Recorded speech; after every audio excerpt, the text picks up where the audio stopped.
আসসালামু আলাইকুম। আমি শুরুতে বলে দিতে চাচ্ছি যে এটা আমার ব্যক্তিগত সিস্টেম যেটা আমি ডেভেলপ করেছি। এটা আমার ইউনিভার্সিটির নাম হিসেবে বরেন্দ্র ইউনিভার্সিটির সিস্টেম হিসেবে ধরে আমি করলেও এটা অ্যাকচুয়ালি আমার নিজের বানানো আমার কোম্পানির এগেইনস্টে। এটা কোনো অফিসিয়াল সিস্টেম না। এটা সম্পূর্ণ আনঅফিসিয়াল এবং মানে নিজে ক্রিয়েট করছি। মানে ট্রায়াল হিসেবে অথবা ডেমো হিসেবে। তো আমি এটা দেখানোর জন্য ভিডিওটা করতেছি। তো এখানে আমাদের কাছে ৩ ধরনের প্যানেল থাকবে। একটা হচ্ছে সিস্টেম অ্যাডমিনিস্ট্রেটর, একটা হচ্ছে ডিপার্টমেন্ট অ্যাডমিন, আর একটা হচ্ছে স্টুডেন্ট। আমরা যদি একজন স্টুডেন্ট হিসেবে লগইন করি তাহলে আমাদেরকে স্টুডেন্ট লগইন করতে হবে।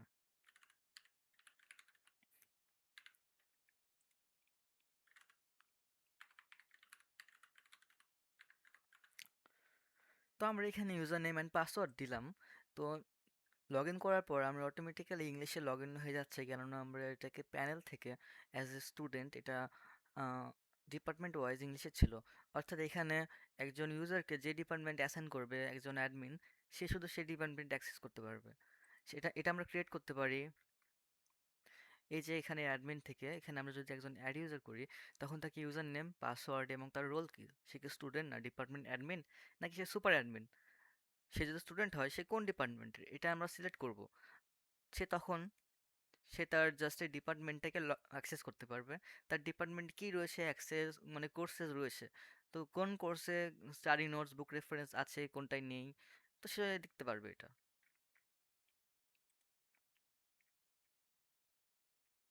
তো এটা হচ্ছে নোটসের সেকশন, এটা হচ্ছে বুকসের সেকশন।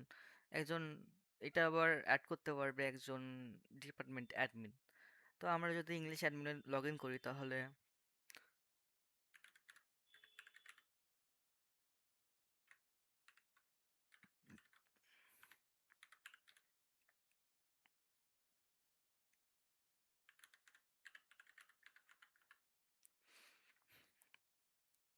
আমরা এখন ইংলিশ ডিপার্টমেন্ট অ্যাডমিন যে প্যানেল ওটা লগ ইন করে ফেলছি। তো আমরা যদি ডিপার্টমেন্ট অ্যাডমিনে যাই, তো তার এখানে কোর্সেস, সে চাইলে কোনো কোর্স অ্যাড করতে পারবে,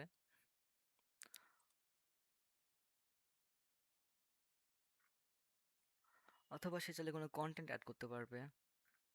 কন্টেন্ট বলতে আমরা কি বুঝতেছি? কন্টেন্ট বলতে কোনো কোর্সের এগেইনস্টে কোনো নোটস, নোটিশ মানে নোটিশটা এখানে আসবে। কোনো বুকস সে দিতে পারবে চাইলে। আর এখানে দেখাবে যে কোনো এক্সিস্টিং নোটিশ, এক্সিস্টিং নোটস আছে কি না। সে চাইলে কিন্তু ডিলিট করতে পারবে। কিন্তু এখানে আমরা এমন একটা সিস্টেম করে রাখছি যে অ্যাডমিন মানে সুপার অ্যাডমিন চাইলে একটা অ্যাপ্রুভাল সিস্টেম দিতে পারবে। মানে অটো অ্যাপ্রুভাল অন অফ করতে পারবে। এখানে হচ্ছে অ্যাপ্রুভালস এনেবলড, মানে যখন কোনো ইংলিশ ডিপার্টমেন্ট অ্যাডমিন কোনো ইউজার ক্রিয়েট করবে, তখন এটা অটো করা যেতে পারে, আবার ম্যানুয়ালি করা যেতে পারে। তখন আবার এখানে সুপার অ্যাডমিনের কাছে অ্যাপ্রুভাল রিকোয়েস্ট এখানে আসবে। এখানে চাইলে সবগুলো ডিপার্টমেন্টের জন্য আমরা এমন করতে পারবো।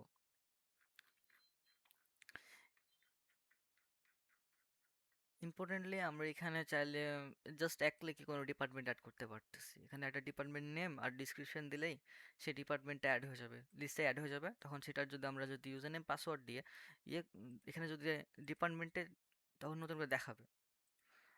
আর যেমন আমি যদি এটা প্র্যাকটিক্যালি এখন করেই দেখাই,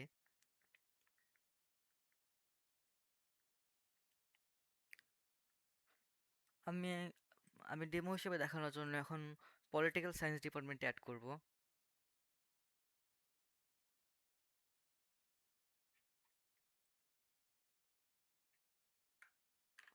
নেম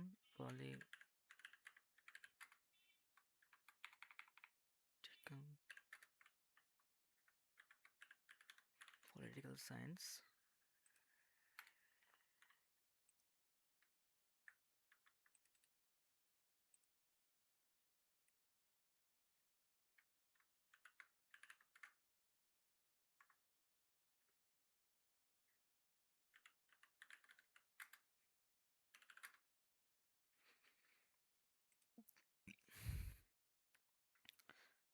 তো আমরা এটাকে একবার রিফ্রেশ করতেছি। তো আমরা যদি এখন একটা তো ডিপার্টমেন্ট ক্রিয়েট করে ফেললাম। ডিপার্টমেন্টটা ছিল যে আমরা ক্রিয়েট করছি যেটা, সেটা হলো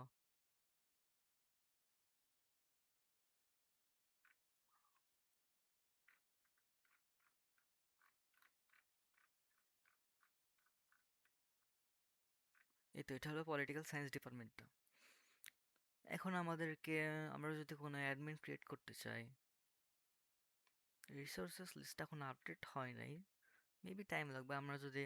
আমরা এখন পলিটিক্যাল সায়েন্সের জন্য অ্যাডমিন ক্রিয়েট করব, পিএস অ্যাডমিন। তার যদি পাসওয়ার্ড দিই, সেটা হলো ডিপার্টমেন্ট অ্যাডমিন, এবং তার যে ডিপার্টমেন্ট সেটা হচ্ছে পলিটিক্যাল সায়েন্স। তো এখানে কিন্তু এক ক্লিকের মধ্যে একটা ডিপার্টমেন্ট অ্যাড হয়ে গেল। এই যে এখানে ইউজার পার ডিপার্টমেন্টে পলিটিক্যাল সায়েন্স অটো চলে আসছে। আই থিঙ্ক এটা কোড নেম না হওয়ার কারণে পলিটিক্যাল সায়েন্স রিসোর্সেস বা ডিপার্টমেন্ট দেখাচ্ছে না, তবে কোনো কারণ হতে পারে, এটা পরবর্তীতে সলভ করা যাবে। তো আমরা যদি এখন পলিটিক্যাল সায়েন্স ডিপার্টমেন্টের যে অ্যাডমিন প্যানেল সেটা যদি লগ ইন করতে চাই, তাহলে আগে আমাদেরকে ইংলিশটা বাদ দিতে হবে।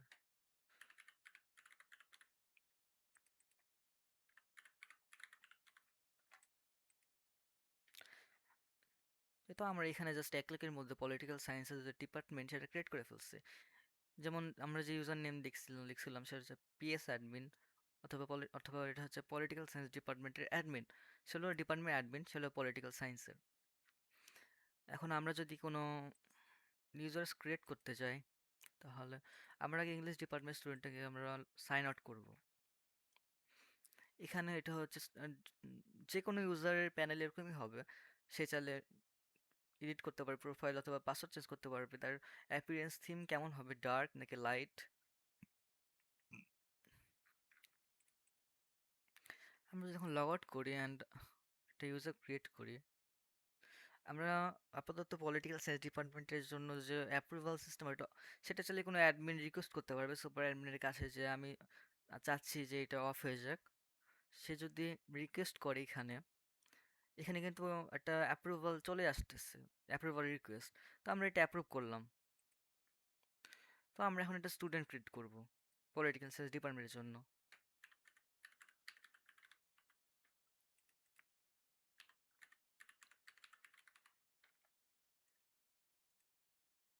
তো আমরা এখন ইউজার নেম অ্যান্ড পাসওয়ার্ড দিয়ে লগ ইন করি পলিটিক্যাল সায়েন্স ডিপার্টমেন্টে, যে আমরা যে ক্রিয়েট করলাম স্টুডেন্ট।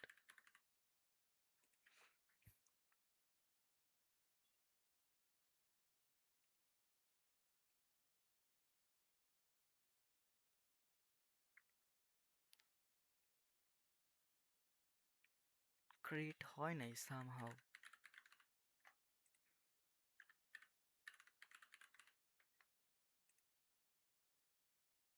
ও, অ্যাপ্রুভাল লাগবে এখানে, আমি ভুলেই ইয়ে করে ফেলছি।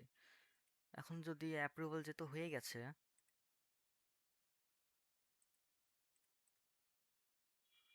এটা আমরা রিজেক্ট করে দিই, ডবল হয়ে চলে আসছে। মানে আমি ভুলে অ্যাপ্রুভালটাকে অন করে দিছি, মানে অ্যাপ্রুভাল লাগবে তখন। তো আমরা যদি এখন পলিটিক্যাল সায়েন্স ডিপার্টমেন্টের জন্য লগ ইন করি স্টুডেন্ট প্যানেলে, যেমন এখানে আমরা এক ক্লিকের মধ্যে একটা স্টুডেন্ট ক্রিয়েট করে ফেললাম পর্যন্ত। শুরুতে আমরা এখানের মাধ্যমে একটা ডিপার্টমেন্ট ক্রিয়েট করলাম, তারপর এখান থেকে আমরা একটা অ্যাডমিন ক্রিয়েট করলাম পলিটিক্যাল সায়েন্স ডিপার্টমেন্টের জন্য। আর তারপর আমরা এখানে পলিটিক্যাল সায়েন্স ডিপার্টমেন্টের যে অ্যাডমিন তার প্যানেল থেকে একটা স্টুডেন্ট ক্রিয়েট করলাম, সুপার অ্যাডমিন অ্যাপ্রুভালের মাধ্যমে। আহ, সেটার যে সিস্টেম ইউআই সেটা হচ্ছে এটা।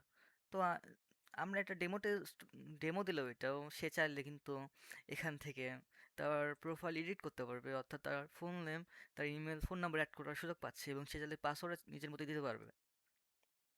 সে যদি ডিপার্টমেন্ট কন্টেন্টসে যায়, সে কিন্তু দেখতে পাচ্ছে যে তার ডিপার্টমেন্ট অনুযায়ী কোর্স লিস্টে কি আছে। এটা জেনারেল বাই ডিফল্ট সবগুলোতে থাকবে, স্টাডি নোট অথবা বুক রেফারেন্সেস। তো একজন ডিপার্টমেন্ট অ্যাডমিন চাইলে এখানে কোর্স অ্যাড করতে পারতেছে, আবার কন্টেন্টস দিতে পারতেছে, যে সে কি দিবে, একটা বুকস দেবে নাকি নোটিশ দেবে নাকি কোনো নোটস দিতে যাচ্ছে। সব থেকে ইম্পর্টেন্ট যে ফিচার সেটা হচ্ছে এখানে ক্যাম্পাস চ্যাট অপশন আছে।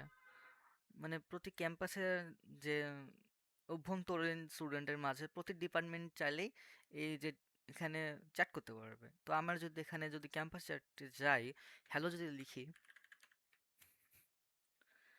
তখন এটা কিন্তু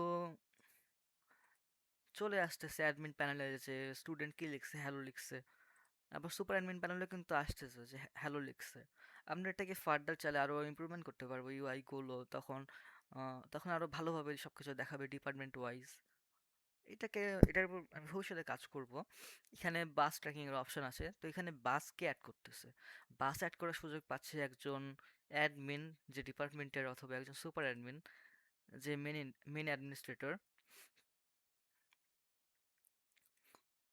তো আমার এই সিস্টেমটা অটোমেটিক্যালি, মানে সিস্টেমটা সম্পূর্ণ অটোমেটিক। আপাতত নোটিফিকেশন সিস্টেম অফ আছে, তো এটা অন করা হবে ইন ফিউচার। তো এখানে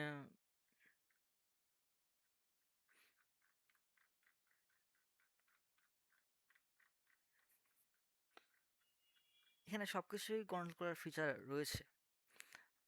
এটা এটা একটা flutter based UI actually, sorry, flutter based code base. এই কারণে এটাকে একটা ওয়েব অ্যাপ এবং অ্যান্ড্রয়েড অথবা আইওএস এর জন্য বানানো পসিবল। অর্থাৎ একটা কোড বেস দিয়েই কিন্তু পুরো সিস্টেমটা চলতেছে। মানে এটার মাধ্যমে অ্যাপও হবে, আবার ওয়েব অ্যাপও হবে। তো এটাই ছিল আমার সিস্টেম যেটা আমি বানিয়েছি।